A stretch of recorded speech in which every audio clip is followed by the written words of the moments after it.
Hello everybody, it's Starrapter here. Welcome to episode 3 of Outer Rim Transmission. This is the video series that I've recently started doing where I gather my friends in a Star Wars community and we kind of deep dive into a specific topic that said guest specifically likes to talk about. So today I have my friend Ben Maynard. How you doing, man? Good, good. Just living life and staying healthy. Yeah, that's what we're all trying to do right now. We all are kind of living in a different world in a sense that we ever expected to, but the good thing is we have so much stuff to keep us entertained. Well, at least I do. So there's that at least. Oh yeah, for sure. There's plenty, especially when we're talking about the world of Star Wars. There's so much to talk about. Yeah, so for everybody tonight, we are talking about Genndy Tartakovsky's Clone Wars series that ran from 2003 to 2005. This wasn't the first animated series in Star Wars. I think you can chalk that up to like maybe droids or something, right? I think that's the first one. Yeah, I Or think it was. Ewoks. I would say droids. Well, actually, I would say probably if you think about it, the holiday special was before that, and there was animation in there. So Oh, yeah, it's a deep cut. I think you got me on that one. Yeah, the infamous introduction of Boba Fett with the crazy pulse rifle that is now canonized in The Mandalorian. there we go. There we go. But yeah, so today we're gonna deep dive into this because last time on episode 2 with Dominic Jones from the Star Wars Underworld, we talked about the Clone Wars, not to be mistaken with Clone Wars. No the in there. It's just Clone Wars. It's very confusing. But this is the Legends one. This one is now considered in the expanded universe. It is, off on its own little thing in Star Wars now. But let's just start it off with what was your first experience with Clone Wars? Do you remember watching it for the first time all those years ago? Well, actually, I mean, if you want to cut a little deeper, our first experience with Clone Wars really as fans of this awesome saga was episode two, with Yoda saying begun the Clone Wars has and all of that. So, that rolled over into 2003, hearing about this series come about. And, I was in third grade when this series came out. And I remember seeing it previewed and I was like, dang, we're getting Star Wars on TV. And, lo and behold, we find out it's just like 3 or 4 or 5 minute episodes. Yeah. But besides the fact, when I first saw it, it really pulled me in because, growing up in the late '90s, early 2000s, that animation style from Samurai Jack Mm-hmm. to Pokemon to whatever, all those shows that were on Cartoon Network back then, you know, that basically was right in that wheelhouse of animation style. So it pulled me in being a fan of those shows and then obviously a fan of Star Wars. It pulled me in because, you heard about the continuity from episode two. They're like, hey, this is what's going to be happening between this movie and then the next one that was, apparently going to be the last one, but that changed. But but yeah, so my first memory I would say was just really seeing not even like certain moments from the Clone Wars itself, just the first initial excitement of knowing we're going to get Star Wars on TV Yep. weekly, just that was like, wow. And then, I was just talking to this about one of my good friends, like, hey, every week we would be in school and we'd be talking about it at the beginning of the week, like, hey, we can't wait until Friday night at whatever time it was. I think it was like 8:55 on Friday nights. Come Friday night, we're excited, we're ready, glued to the TV Yep. just to see this little 5 minute short, and then wait till the next week and the next week and the next week. So that was, I feel like, the most impactful thing from this series was just the excitement over such a bite-sized piece of content. Yep. When nowadays with all the hour-long shows or 40-minute shows, Mm-hmm. people will just roll their eyes at you're going to have a show that's 5 minutes each episode or so. Like Yeah. that I feel like that's one thing I can really look back and appreciate on was just the anticipation of that series, itself. Yeah, I think with Clone Wars is for me at least it came at a great time. I mean, I was pretty much at that target age range, I would assume. I think I was about 12 or 13 when it came out. So, I was in middle school at the time and had a lot more free time on my hands as a student at that time. So I was, just waiting for the next animated feature. I was still into animation at that point, right? Like SpongeBob was a big thing, I believe, at that Yep. time. You had Powderpuff Girls, like all that kind of stuff on Cartoon Network. I don't know if we mentioned this was on Cartoon Network originally, and it kind of fit into that wheelhouse, like of all those other things I liked. And here you have Clone Wars, which is Star Wars, but it's done in that same animation. Again, like you said, Samurai Jack, another great series that I used to watch as a kid as well. So it felt like everything that came before it, but since it was Star Wars, it was that much more special. And just the whole idea of it being that really short, at a clip, 5 minutes of animation was something I've never really heard of. It was like, wait a minute, this is 5 minutes? But then we would get something the next week. So again, serialized Star Wars in a way that was coming out so frequently. We were used to waiting like 3 years in between movies, and we're like, oh, you're gonna have this show that is gonna bridge us into the next movie, which is so exciting. Knowing that we're gonna get these little puzzle pieces, we can start to put it together of all these characters. Like we had seen a trailer for General Grievous, for instance, and now we actually understand why he's coughing. Is because Mace Windu like crushed his heart and gave him this problem that he had going onto the ship at the first sight we see him. So that to me was super cool how they were able to handle the continuity and build us up into that. But just yeah, everything about that whole serializedness of Star Wars Clone Wars was pretty darn neat. Oh, for sure. I mean, even on a side note there, you saying serialized Star Wars, that was, one of George Lucas's early visions of Star Wars. After he was watching the Flash Gordon series, you have, that's where he got the inspiration for like naming it episodes 4, 5, 6, etc. And then just seeing the serialized versions of that basically through Clone Wars, this series, Tartakovsky series, and then, the future shows to come, just seeing the serialized episodic format, that's really neat. And, I feel like it just makes me appreciate Star Wars a lot more. Like, having bite-sized storytelling, like, this week, knowing I was coming on here, I rewatched the series, and it's really neat watching because even though the episodes are only 5 minutes, they tell a story from start to finish, even though it's just 5 minutes. Well, heck, some of the episodes are 3 minutes. You Yeah. know, even in that time span, though, they tell a good story. Yeah, we have 25 chapters, as they call them, and they're spread out technically over 3 seasons. Now, it's a little bit weird the way they do it. It's like the first season had a lot more episodes. It had like half of the entire series in one season, and they were much shorter episodes. And then you get into that last season, season three, where you're looking at much longer episodes. I think one of them or a couple might have been 10 or 12 minutes long, if I recall that correctly. Yep, season three had 5 episodes, and each one was between like 9 to 12 minutes. Okay. Okay. Yeah, that sounds about right. And as I mentioned before, I want to kind of just talk a little bit about the animation style. Now, this was Star Wars like we have never seen Star Wars before, with just the high action that it has, and what the animation does is it's over the top, it's exaggerated, and it's to portray the Jedi as basically superheroes. Like these guys are almost undefeatable, right? They cannot be taken down. Well, actually, no, wait, Shakti gets taken down in the end by Grievous. But I'm assuming you guys have watched this by now. It's been out for 17 years, so of course we're talking about the whole thing, spoilers included.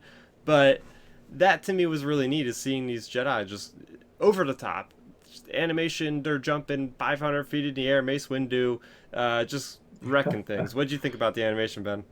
Yeah, the animation style, I mean, it's like you said, it's over the top, but it's a lot of fun. Like even rewatching it now, me being 26 years old, it's still just fun. It gives you a good smile. Like I said, the stories are great, but the animation style, the cinematography is really good. You can definitely tell uh, where they've taken inspiration from, like say Samurai Jack and those series of the time period, because you have like the focus on like when Anakin and Asajj Ventress are fighting, like the focus on when they're like glaring at each other, the eye Yeah. shots, or like when they have getting ready to pull their lightsabers out down to their sides. It's kind of like an old western that zooms in on the lightsaber as they ignite it, that sort of thing. Um, it's great. And then even the animation style, I was really actually impressed with the animation style and cinematography in space when Anakin goes up into space at the end of season one, and he's fighting around all the droid ships and everything. I was really impressed just the way it was shot, like the tracking on the ship, the acrobatics, all that sort of stuff. Yeah, I liked You know, how they had a really neat 3D element. Like you actually see it's not just 2D at points, especially and it comes into play a lot with the ships, especially in space as you mentioned, with Anakin taking off in his Jedi Starfighter, leaving Padme for that first time on Coruscant. Like you can tell, it's like, oh, that looks like it's like CG generated, computer generated. I thought that was a really unique spin. It wasn't overdone, but it was just there to tell you, like, oh yeah, we are pushing the boundaries for animation because at that point there wasn't a lot of animation that was fully 3D anyway. So I thought that was pretty cool. oh yeah, that was very impressive. And just also along with that, just the character design. They nailed Count Dooku. They nailed Obi-Wan. Anakin looked almost identical to how he did in episode two. Mm-hmm. And they really nailed the looks of those characters. And then as the season progresses, they it looks like when they step out of the series, it looks like they're stepping right into episode three. Like they nail the look of all those characters so well, and for it just being animated, it's really impressive for the time period. It came out in '03, so that means they were working on it probably at the end of '02 or something, or Mm-hmm. early '03. Like that's really impressive for the time period, for television anyways. Yeah, yeah, it's definitely fast paced. That production must have been back then. As you mentioned, I really do like the evolution, right? Like, and we see this in the Clone Wars from Dave Filoni and George Lucas, how the seasons progress, the characters change, and it's clearly evident in here. We see what's happening. The Phase Ones, I love everything about Troopers, so I'm obsessed whenever I see like Phase Ones turn to Phase Twos.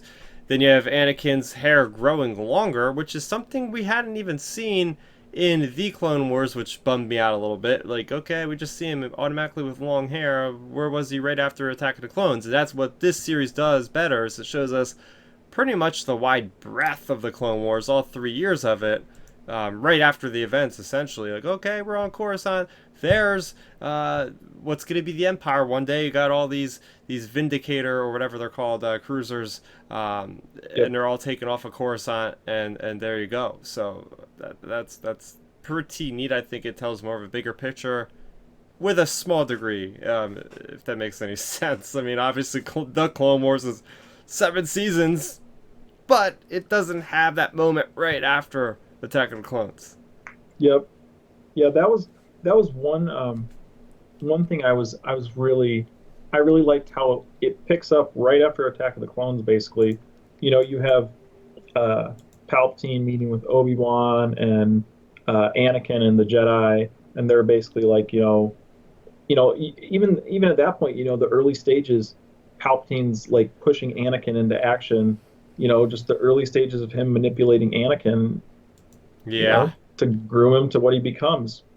for sure, for sure. We have all the major players are essentially in Clone Wars animated series, even if it's just very brief. And what's really neat about this is, looking to the future of what the Clone Wars ended, we have a lot of actors that actually played their roles originally in Clone Wars before moving into the Clone Wars. Some names that I found in here were, of course, the legendary Tom Kane, voice of Yoda, and Yep. Admiral Yularen. Then we have James Arnold Taylor, who, I mean, this guy is brilliant as a young Obi-Wan. Steven Stanton plays him as the older Obi-Wan and does an incredibly great job as well. But it's nice to see that there was some congruency and crossover between James Arnold Taylor going from that Clone Wars first take and then going right into the Clone Wars. You also have Corey Burton, who plays, I think he plays, I know he plays Dooku, but I think he might play um, Cad Bane as well in the Clone I, Wars. Was it yeah, maybe? I think he plays Cad Bane. I think. Yeah. So his Dooku transferred over. We also have Terrence T.C. Carson, who plays the voice of Mace Windu. He transfers over to the Clone Wars as well. So I thought it was really cool how these guys. I mean, I don't want to throw any shit at anybody else, like the actor for Anakin that wasn't carried over, but like these guys are just so good in their roles, and I don't know anything that happened behind the scenes. Maybe these other people didn't want to play in the Clone Wars. They did their little shot at Star Wars and that was it. But it's still nice to see that Lucasfilm is still playing with the same people in different properties, essentially. Yep. Well, actually, I was surprised when I was watching it. I actually had to pause the episodes when I was watching it this week when it got to the Dooku Adventures part, because at first I was like, did they get Christopher Lee to play Dooku? Because he nails Count Dooku so well. I know. I had to pause it and look up the cast list. I was like, no, it's not Christopher Lee. So I was pleasantly surprised with that, how well Corey Burton played it. And then another little fun fact, talking about characters like carrying over. So the girl who plays Azaz Ventress, Yep. as I was telling you before we hopped on this call, me and my cousin were watching the Lego Freemaker Adventures on Disney Plus, yeah. and the girl who plays Azaz Ventress, she's in that series actually as just a few just random characters here and there, but Oh, it's so she's cool. in there. Yep.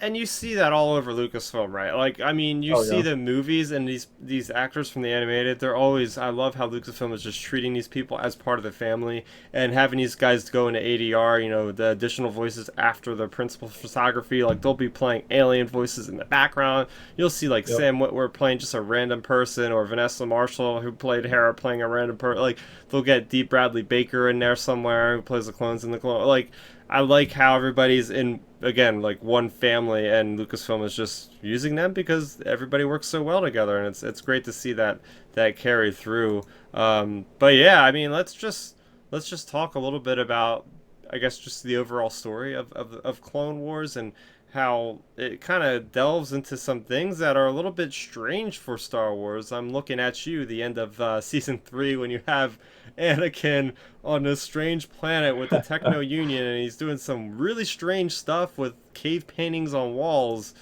What did you glean from all that? Was that surprising to you? Did you agree with it, or I, are you turned off by it? to me, I got into a point now with Star Wars. I love I love almost everything. Star Wars is Star Wars to me. I love it all. But some stuff like that, um, it almost gives me just like a chuckle, like, hey, that's Star Wars just really going out there on a limb. Like you have Anakin with these cave paintings and the people, or I don't know, I guess aliens you Oh, would they're call them. so weird. All that stuff. Like I don't even know what those creatures are called, I but these know. these big monster alien things. Oh my Anakin. gosh. The Techno Union people are controlling. Well, even before that, rewinding before that, when Anakin's like dealing with like seeing the vision, like with the cave painting and all that stuff. The one tidbit I really like in that though is that you see a really good, I would say, like a connection or a so okay. So you see the whole mural of the cave painting play out, and you see like the hand grow bigger and bigger and bigger and more powerful. That was a really good representation of like Anakin of what he's Oh becoming. yeah. That was a very good Mm-hmm. like correlation between that and Anakin. And I love it at like right at the end of it before he snaps out of it. I love that you see just a brief almost flash of like Darth Vader. Yep. Like I just thought that was just brilliant that they put that in there. And again, this is only in like little 5-10 minute episodes. Like to put that in depth of things into the story, it's so impressive. And then also the fact that not to step too far back into our conversation, but when you're saying about like the animation style, things like that, one thing I'm really impressed about on this show is the fact that the whole the show, you can mute it and you would still get what's going on. You don't even have to have audio, you don't have to have lines or anything, and you would understand what's going on. That So, like is so something so like good, yeah. that. Yeah, so something like that, like the whole representation, like with that cave painting growing and growing and growing, that's just one example of how the show just really succeeds for being just small, short episodes.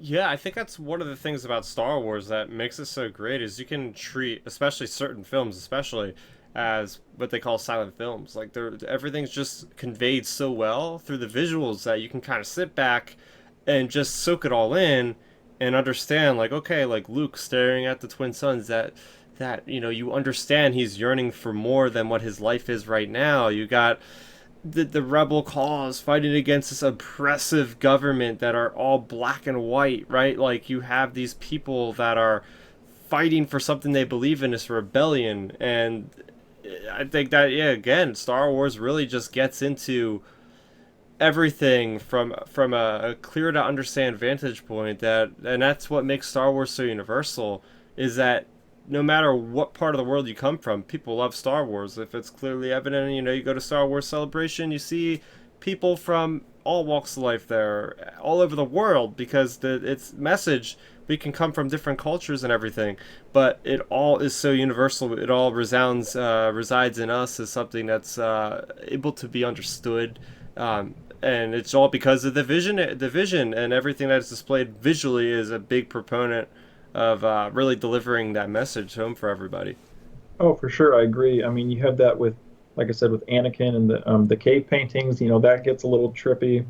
You have some other really great moments, or some other points that really like stand out like that are, I mean, when Anakin and Azaj are fighting, like that whole sequence is just so over the top. Like, just Yep. all the acrobatics for that lightsaber fight are just crazy. I Yeah. mean, I can't even imagine that in live action, like how they would even possibly shoot that. Yeah. Um, I, When you think about the show as being, categorized now as legends, you can look at legends in Star Wars as like, oh, these were the stories that were passed down to us from generations, and people might like um, put a little bit more flourish in these stories to make them sound better, and Clone Wars could be a really good example of that. Like your grandfather telling you, oh, this Jedi jumped 100 feet in the air and he slashed down and he took out an entire build. Like, those are the kind of stories that you would read that somebody over the years, like, you play the telephone game and the message changes. Like, this is a really good representation of that in the Star Wars world itself. Like, oh, 100 years from now, this is what happened. oh yeah. Well, the prime example of that. Forget the Anakin in the cave. Forget the Azaj and Anakin fight. The prime example of that is Mace Windu against that whole army of battle droids, like hand to hand combat. It's so over the top. Oh my god, she's like punching into droids that Yeah, are like lightning fast. yeah, lightning fast. And then the best part about it is, so like that battlefield, you're seeing it from this little kid's point of view. Yeah. Side note, his name is Sid Paxi, or Silo Paxi, I Whoa. think is what it said his name. Silo, it's like Sylopaxi, I think, or it's Paxi Silo. It's one or the other. But anyways, just a super Wait, deep cut. his name's Silo? It's So like Silo, I'm instantly. Sylo. God. No, I thought Kylo. Like, No, no, I have something that's even like deeper of a cut. All right, so from the Darth Vader, I'm gonna go on a tangent right here for everybody watching. The Darth Vader comics, the first run from 2015 with Kieran Gillen. Vader, he's going up against his adversary named Dr. Silo. And he's this guy that like plots against Vader, and he's also part of the Empire, but he deals with like all the technology of the Empire, and he makes like these people to go against Vader, like to challenge Vader for like the Emperor's favor. So mhm. holy crap, that could actually be like Silo in the past. I'm gonna have to Oh watch yeah, this over again. oh yeah, yeah, Paxi Silo. Oh my gosh, Uh, is this person a human? Because I forget. all right, but yeah, that kid on the hill, his name's Paxi Silo, and yeah, so yeah, that was human kid, and yeah, so That's pretty interesting because you can actually connect that with that character that from Darth Vader. I would like to actually go back and see, like, it seems like their ages might actually match, because if he's a kid then in the Empire, that's 20 years later, I could actually see that happening. They might have backdoored canonized somebody from Clone Wars in that Darth Vader comic, and I don't think anybody realized it. well, the funny thing about that is, I mean, you had that connection, and then like I was saying about the over the top stuff, the funny part about that is, so that scene starts out, Mace Windu's like on the hill by the kid, and then he like jumps clear down to the battlefield, and takes out all the droids and all that. And then when he gets done, like he jumps clear back from the middle of the battlefield all the way back up to the top of the hill, where the kid is, and that's how it cuts and stuff. Oh my And it gosh. and it's but again, like you were just saying, when it comes to all of these type of things with this series, that kid, Silo, he could be like telling the stories of like how the Jedi, like, it could be from that point of view, like a really over the top point of view. Uh-huh. So it could kind of squeeze into canon here and there, Yeah. if you want it to. Yeah, and that's a couple points I wanted to bring up too about. So season one is far enough back in the timeline where a lot of that stuff could technically be canon. So I recently also watched Star Wars: The Clone Wars, the animated movie, and in that is supposed to be like one of the first. I know that story. The series is like all out of order with the time, but at least the Battle of Christophsis with the Rot of the Hutt and all that stuff on Tatooine.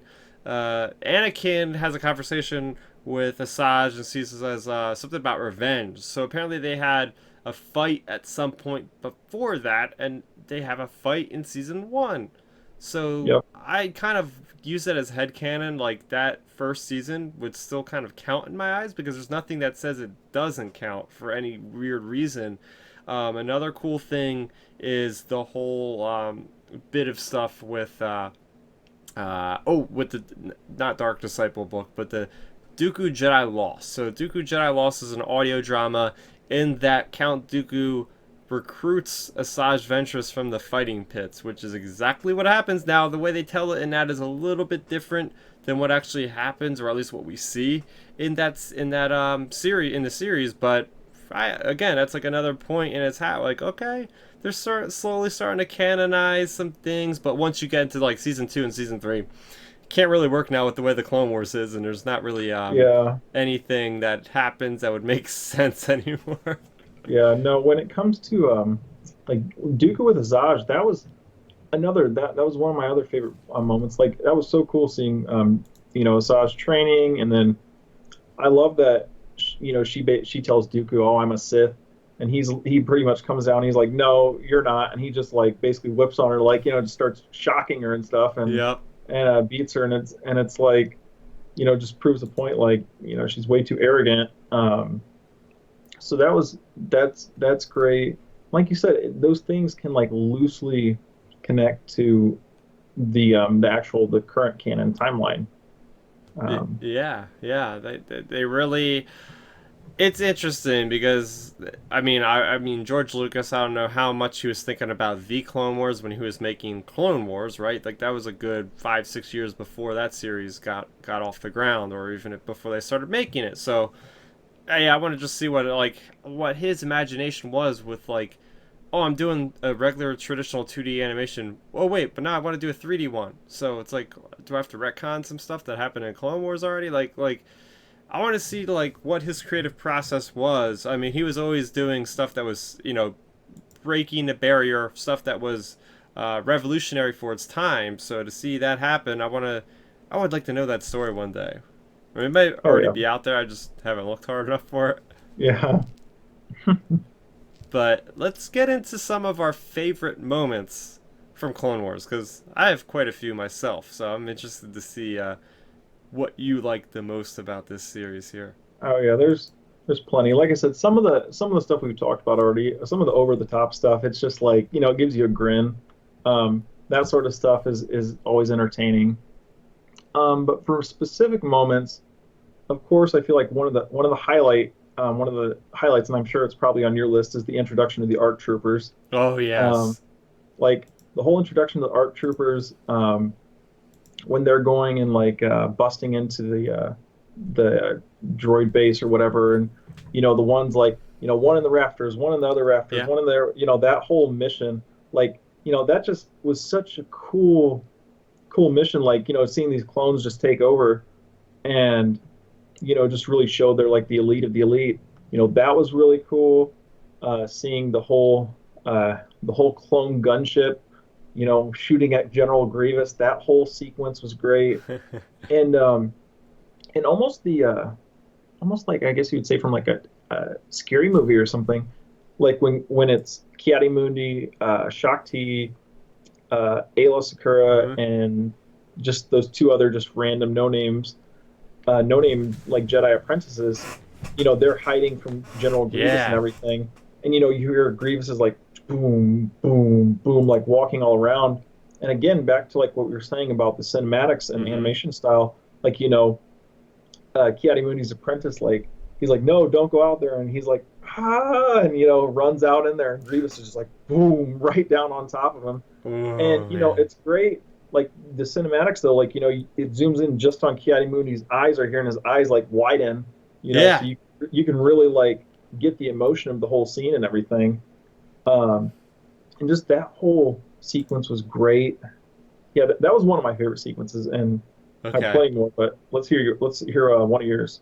Yeah, so one of mine, of course, you kind of guessed it. Like I'm a big fan of the clone troopers in general, and I recently watched, like I said, to prepare for this video, I watched, and one of the things I don't know how I forgot about it, but was the whole scene. It was during the Battle of Coruscant, so it's like season 2 or season 3 with Sassy Tin, and that's a Jedi character that we don't really see a whole lot of, even in canon. And he's got this really cool helmet first off because he's an Iktachi, so he's got these like tendril thing horn things coming out, and he's got this cool helmet. But then like their ship is getting attacked, like the Republic cruiser, and he's like, okay, we got to abandon ship, and he just jumped out with like thousands of clone troopers onto the dreadnought and just Yeah. take the thing over. And it was like, holy crap, because they had jetpacks and it was nuts. Well, yeah, the one clone trooper says to him, he's like, what are we gonna do for a ship? And he's like, we're gonna get another one. Yeah. And I was like, they what? just yeah, I know. Like even watching it this week, I was like, dang, that's an awesome scene. Yeah. Yeah. Another one I really like is just what's happening on the ground of Coruscant. And we don't get any glimpse of that in the movies or in the Clone Wars, but it's neat to see like how the Separatists just got into Coruscant so quickly, and they were able to just take things over. And seeing these Jedi again, that horror story of this unstoppable machine that we know nothing about is just wiping us out. We got to get the heck out of here. Like we're really confident we could take this guy down, and it's like quickly they realize we got to run away. Oh yeah, that's a great scene. I love, like you said, that was one of the big things that I kept thinking about while watching that. I was like, man, I don't know what it is, but I love seeing a battle on Coruscant. I just think that is just so cool. Because like you said, we don't really get that other than just political stuff really, or when the Jedi Temple gets taken out. Um, those type of things. Other than that, we don't really get much in terms of on film. So that's really great.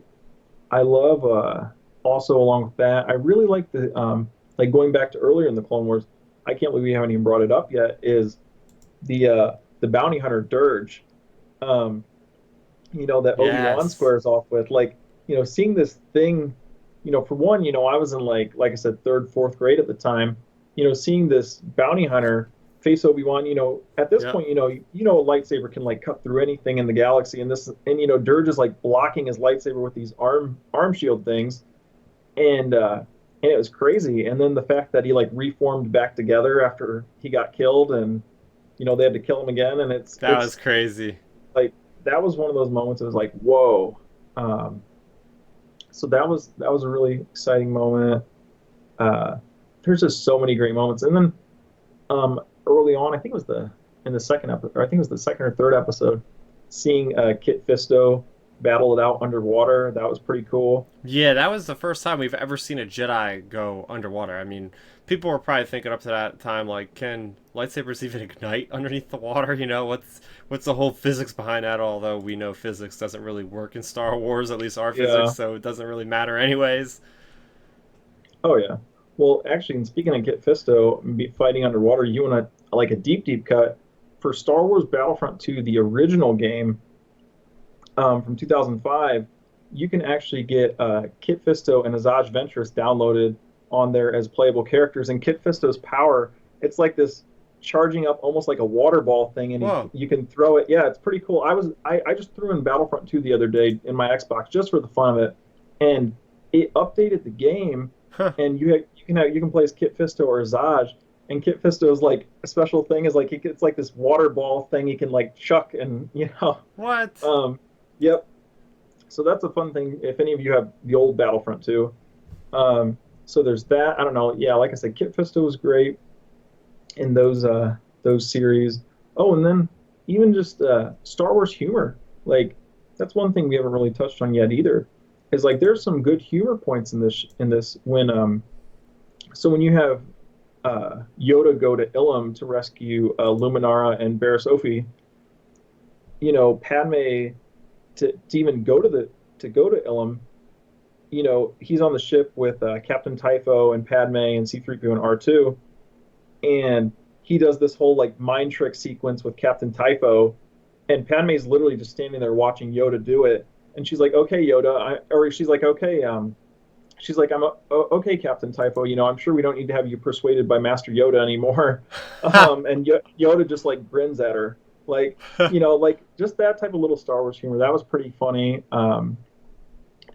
Just little things like that. I think we're really good.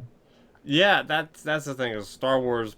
It has to have humor to really work. That's been a fundamental aspect that has to be there. So of course, yeah, that all that is definitely gonna be there. Another thing I like with the Dirge is the fact that you see his introduction on a speeder bike with a jousting type weapon, and then you see Obi-Wan Kenobi wearing clone armor. At first, I didn't know who it was. I was like, "Oh, this is a badass clone." And then he takes off Yep. his helmet, gets knocked off or something, and then it's like, "Oh, it's Obi-Wan in clone armor. That's so cool." Oh yeah. Like, and see, the funny thing is with me. So even out of the Clone Wars compared to this series, when I think of Obi-Wan and Clone Wars, I actually my first thought is Obi-Wan from this animated series is him in that clone armor, like that intro. That's what I first think of actually is that instead of actually the 3D animated one we get. Oh, Like like just because I feel like it was such a I don't know, like I said, I was in third or fourth grade. It was such a big moment. I was like, whoa, like you said, a clone fighting like that, and then you see it's Obi-Wan, and that's even crazier. yeah, it certainly is. It certainly is something else, and lots of cool character appearances. Another one that I've realized recently from Battlefront 2, the current Battlefront 2 is, oh, that's where they got the skin for Yoda having a cape, or not a cape, a hood, wearing a Yep. hood, and he's on this. That's the opening sequence. Is Yoda is on this weird animal, and it doesn't seem like anything's around him, and then all of a sudden War's there, and it's like, oh yeah, that's the Clone Wars, all right. Oh yeah. I mean, that's great. Oh, and then even though it's literally just like 5 second little sequence, where you actually get to see the early invasion of Kashyyyk in this series. You see like the Wookiees like howling and stuff, and like you see the droids like coming in. And it's Oh, just like a little 5 second. It was in the third season of this series, and it was close for then. I think it was the final episode, but it's just a little quick thing of Kashyyyk getting invaded as oh, well. I might have missed that moment. I don't Yeah, know. it's quick because you have some Wookiees and stuff like howling and all that. And it's just real quick. So Huh. um, yeah, so there's that, and then like even now, so talking about like the end of the series, like my thing is, I I've watched all this Star Wars stuff so many times in my life. I honestly, when it comes to me, anyways, when I think about the Clone Wars, whether it be the Clone Wars or this show, if I like leading into Episode 3, even with our most recent stuff we've seen from the Clone Wars, I still am on the fence of whether my first thought is like the ending of this series, like Shakti with Grievous snatching Palpatine, Anakin and Obi-Wan jumping into hyperspace because they get a call from Mace Windu about Coruscant and all that, to compare it to even our modern Clone Wars series, it's still it's a coin flip for me which one I really think of first, just because they both have such a almost obviously there's different storylines and stuff now, but they have such a similar effect. Like it's such I don't know. It's like I said, it's a coin flip to which one I think about first. If you would say, okay, Clone Wars, what leads into Episode 3? Quick. Like I feel like my first answer might be the end of this series. Okay.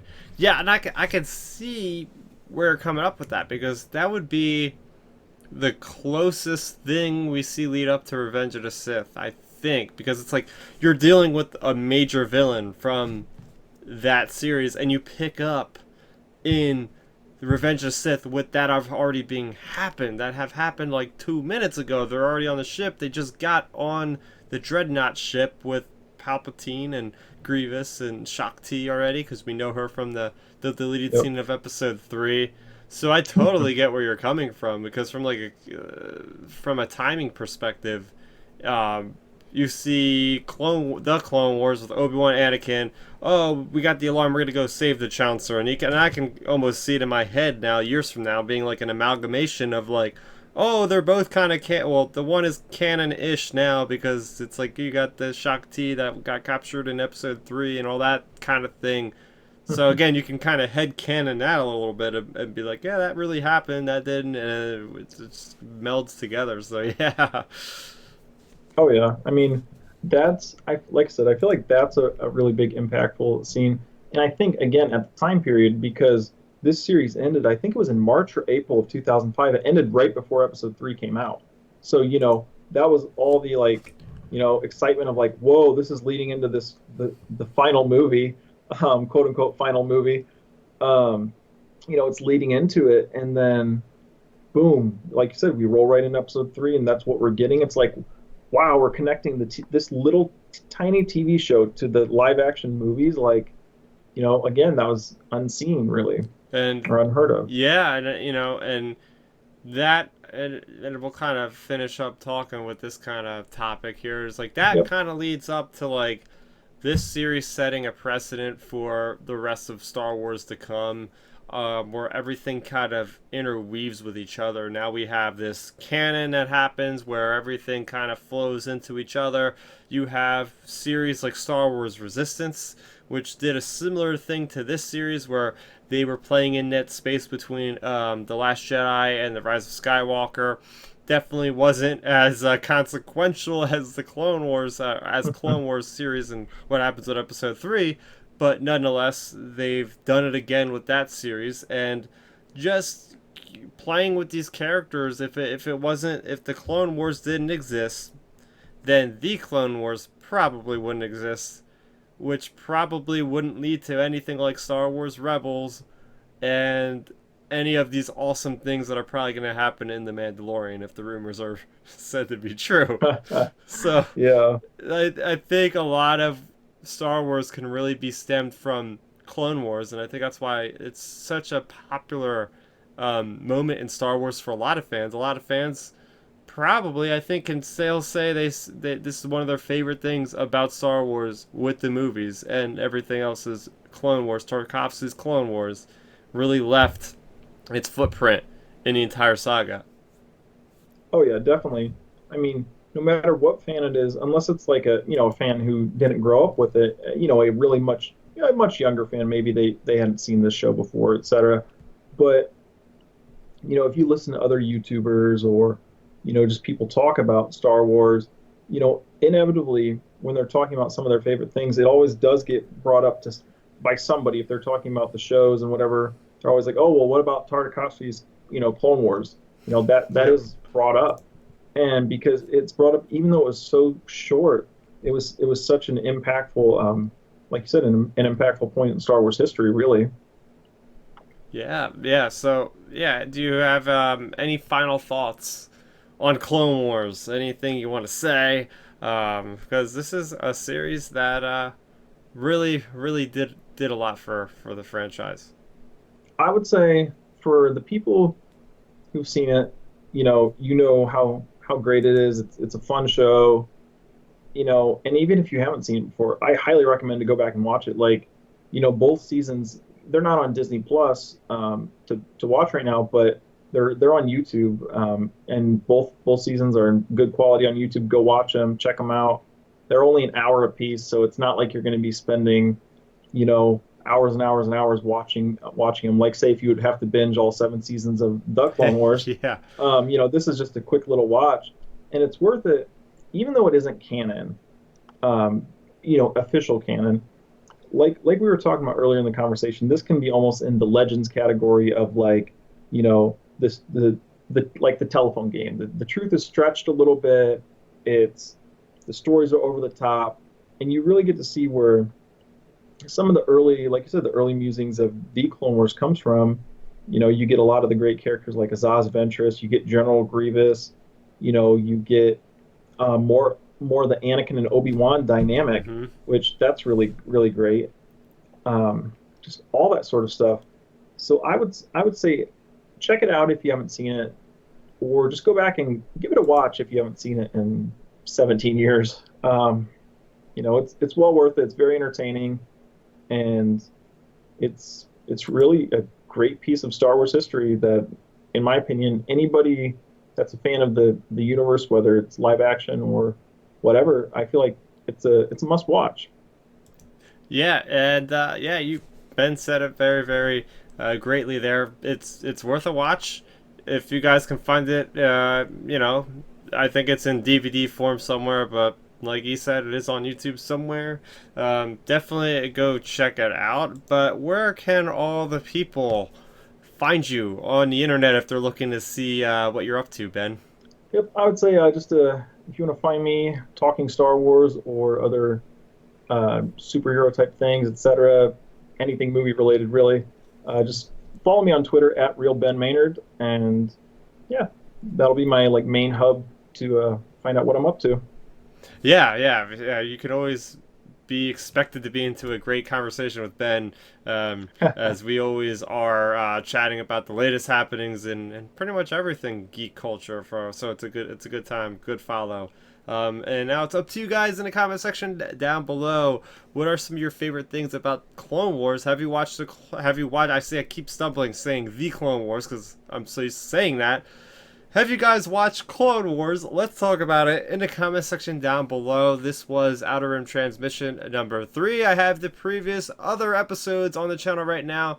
I will be doing these on a regular basis, so make sure you are subscribed to the channel if you like this video. I also have plenty of other Star Wars content and other pop culture content. So with that being said, thanks everybody for watching, and may the Force be with you always. Thanks for checking out the video. Please hit that thumbs up symbol. It helps me know that I'm making content that you guys enjoy. And if you enjoyed this video, I also include 2 videos down below you guys should check out. And please consider subscribing to this channel. It helps support me, and it notifies you guys of when I get new videos up on the channel. You can also contact me on Twitter, Facebook, and Instagram at Starrapter.